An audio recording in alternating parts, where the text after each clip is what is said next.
The darkness inside Blackwood Sanitarium was different from ordinary darkness. It had weight to it, substance, as if someone had taken all the world's shadows and compressed them into something almost tangible. 16 days I'd been trapped here, though it felt like years. 16 days since the accident that killed my wife and daughter. 16 days since I was committed because I claimed their deaths weren't an accident at all. No one believed me. Not the police. Not the doctors. Not even my own brother, who signed the commitment papers with trembling hands and tear-filled eyes. "It's grief, Michael," they all said. "You need help." Maybe they were right. After what I'd seen, after what I'd done, perhaps madness would have been a mercy. But I wasn't mad. The darkness prowling these hallways proved that much. Tonight was different. The thing that had followed me to Blackwood had grown bolder. I could hear it moving outside my door, its breath a wet, rattling wheeze. The orderlies couldn't hear it. Neither could my psychiatrist, Dr. Levine, or any of the other patients. But I knew it was there. The same presence I'd felt on the mountain road the night of the crash. The same cold, ancient hunger that had caused me to swerve, sending our car through the guardrail and into the ravine below. I alone had survived, and it had followed me here to finish what had started. My room was bare, no sharp objects, no cords, nothing that could be used to harm myself or others.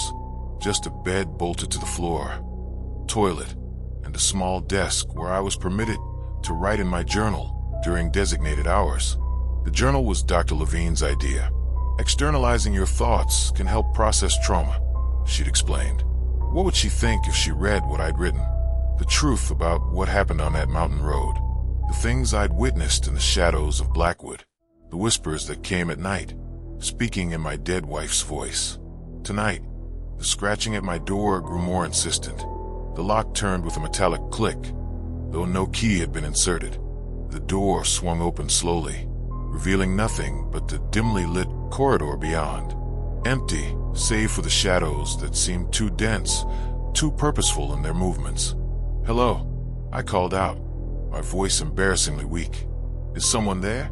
Nothing answered, but the shadows in the hallway rippled like disturbed water. I should have cowered in my bed, should have pulled the thin blanket over my head like a child frightened of monsters.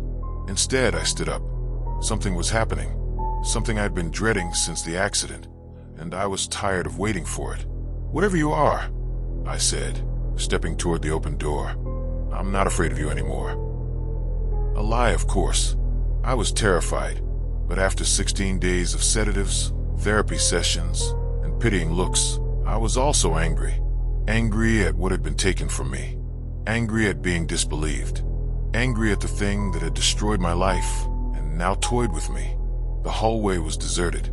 The night nurse's station stood empty, the monitors showing static instead of the usual security feeds. The clock on the wall had stopped at 3:33 a.m.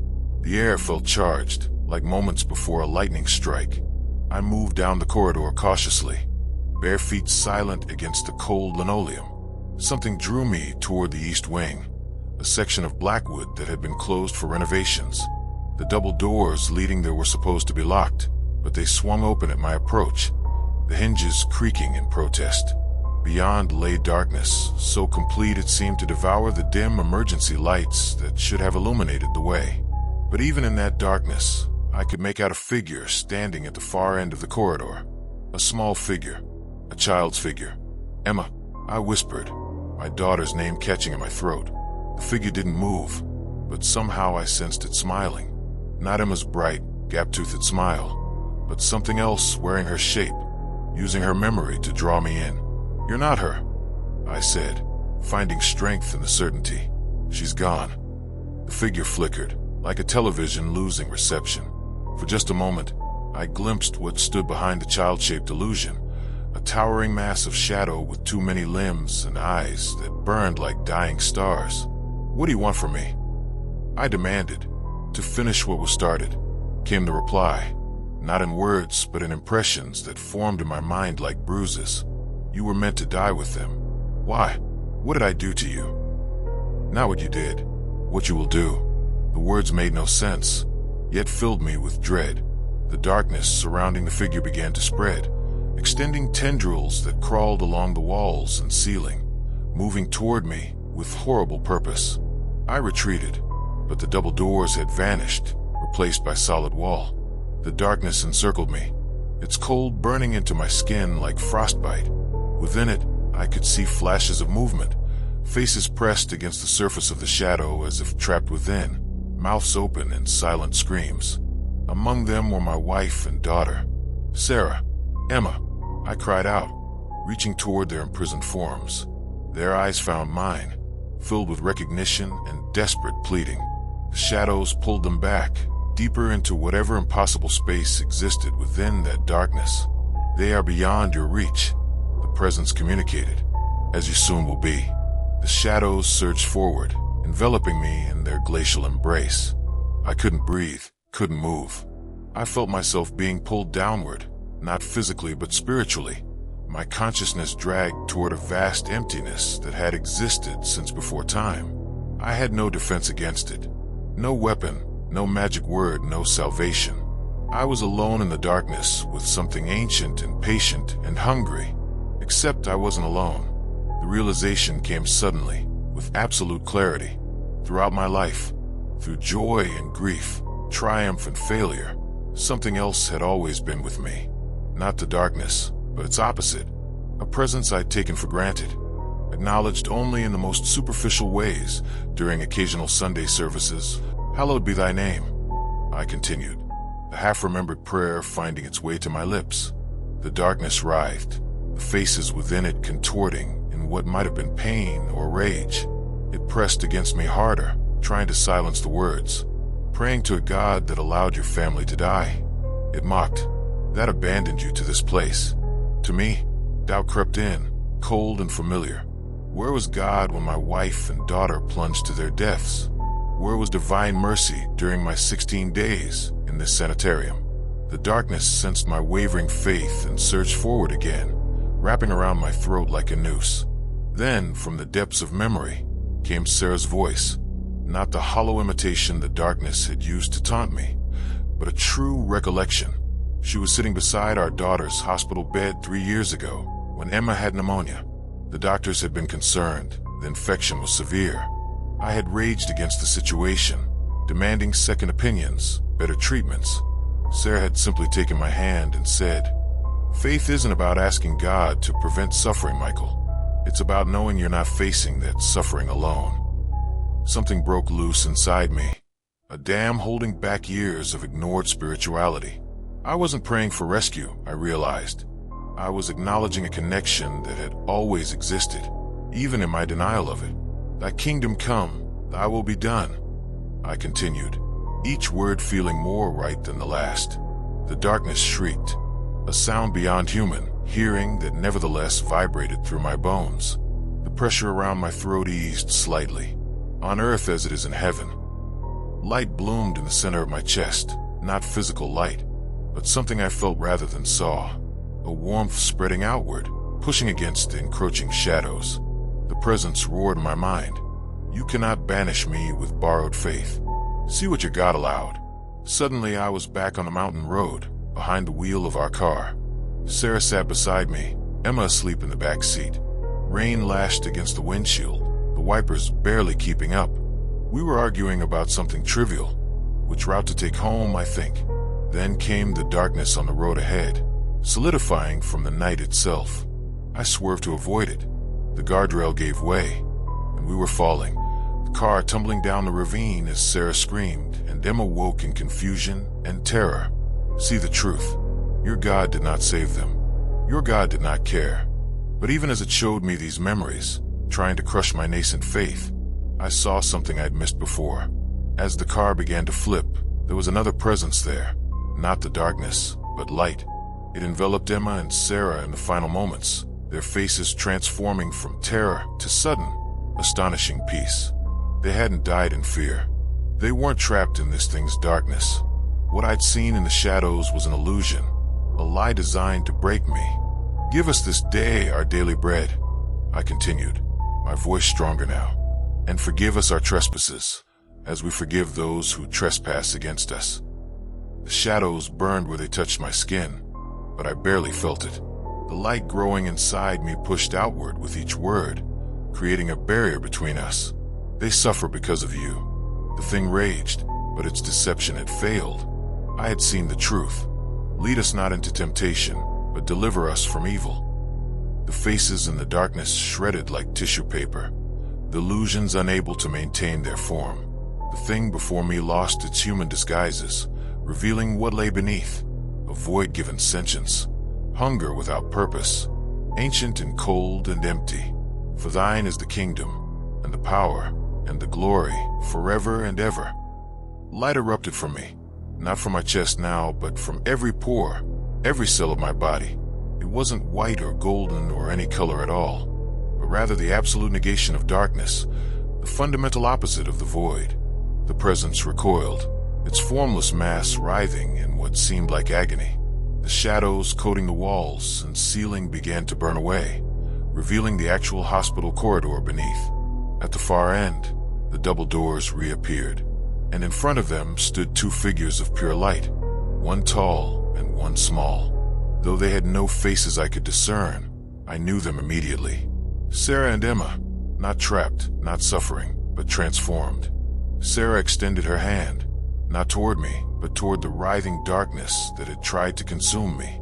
"It's over," she said, her voice everywhere and nowhere. "You cannot have him." The thing between us contracted, as if trying to make itself smaller, less noticeable. When it spoke again, the confidence was gone, replaced by something almost like fear. He was marked, promised. The bloodline is protected. Emma's voice finished, the sound of it bringing tears to my eyes, as it has always been. The two luminous figures moved forward in unison. The darkness retreated before them, pressing itself against the far wall. For the first time, I sensed confusion from it, then something approaching panic. "This is not the end," it hissed, though the threats sounded hollow now. "Others will come, and they will find the same," Sarah answered. "Now go." She raised her hand, and from it poured light that seemed to tear reality itself, opening a wound in the air through which I glimpsed infinite darkness. Wind rushed toward the opening, carrying the shadowy entity with it. It fought against the pull, its form stretching and distorting, but the vacuum was too strong. With a final, rage-filled shriek that existed only in my mind, the thing was sucked through the opening. The tear sealed itself immediately, leaving no trace that it had ever existed. The corridor fell silent. The emergency lights flickered back on, casting a dim glow over the scene. The clock on the wall ticked forward to 3:34 a.m. Sarah and Emma still stood before me, their luminous forms gradually dimming. "Is it gone?" I asked, my voice hoarse. "From this place," Sarah answered. "For now." "What was it?" "Something old," she said. "Something that has hunted our family for generations." Our family? I didn't understand. Emma's light pulsed gently, a familiar gesture that reminded me of how she used to rock on her heels when excited to share a secret. "We are guardians, Daddy," she said. "Our whole family. For hundreds of years. You didn't know because you weren't supposed to take up the mantle. I was." The revelation stunned me. "Guardians of what?" "The borders," Sarah explained. "There are places where the world grows thin, where things can cross over. Our bloodline has always stood watch over one such place." "The mountain road," I whispered, understanding dawning. Sarah nodded, her form rippling with the movement. "When we died, the watch was broken. The darkness saw an opportunity to eliminate our bloodline completely by taking you as well. But it failed," Emma added, a hint of pride in her voice. "Because you remembered the words. You found the light inside you." I looked down at my hands, still faintly glowing with that impossible light. "What happens now?" "Now you take up the watch," Sarah said gently, "until someone else of our blood is ready." "How?" "I don't know what to do, and I'm locked in here." "You won't be for much longer," she assured me. "The darkness that clouded Dr. Levine's judgment is gone. She'll see your progress, your clarity. And as for knowing what to do," Emma added, her form beginning to fade, "you already do. The words, the faith, the light, they've always been within you, Daddy. You just needed to remember. Sarah's form moved closer, surrounding me in warmth that felt like an embrace. We have to go now, my love, but we're not leaving you alone. Please, I begged, tears streaming down my face. Don't go. We're never far, she whispered, just beyond the veil, watching, waiting, loving you. The light is with you now, Emma said, her voice growing distant. Always has been, always will be. The luminous forms began to dissolve, particles of light drifting upward like embers from a fire. I love you, I called after them. I love you both so much. We know, came the unified response, fading like the last notes of a beloved song. We love you too. And then they were gone, leaving me alone in the corridor, but not truly alone. Never alone again. The light inside me had dimmed, but not disappeared. I could feel it still, a warm coal nestled somewhere behind my heart. And with it came understanding, not complete, but enough to start with. I made my way back to my room as the sanitarium began to stir with early morning activity. When Dr. Levine arrived for our session hours later, she stared at me with surprise. You look different today, Michael, she observed, studying my face. More present. I smiled, feeling the light pulse gently inside me. I feel different, doctor. I think I'm finally ready to talk about what really happened. And I did talk, not about shadows and ancient hunters and luminous guardians, but about grief and loss and finding strength to continue. About accepting that Sarah and Emma were gone from this world, but not from existence itself. About finding faith not in religion, but in connection to something greater than myself. 2 weeks later, Dr. Levine signed my release papers. My brother waited outside, apologetic and relieved to see me improved. I didn't blame him for doing what he thought was right. Before leaving Blackwood for good, I paused at the entrance, looking back at the imposing Gothic architecture. In the highest window, just for a moment, I thought I saw a shadow more substantial than it should have been, watching me with cold, patient hunger. But I wasn't afraid anymore. The light inside me flared in response, a reminder of what I now carried, what I had always carried without knowing. For thine is the kingdom, and the power, and the glory, I whispered, forever and ever. Amen. The shadow retreated, and I stepped out into the sunlight, ready to take up my watch. Dear listener, thank you for staying with me until the end of the story. Let it be a reminder to us all, even in the darkest moments, there's light. And when fear feels overwhelming, God is near.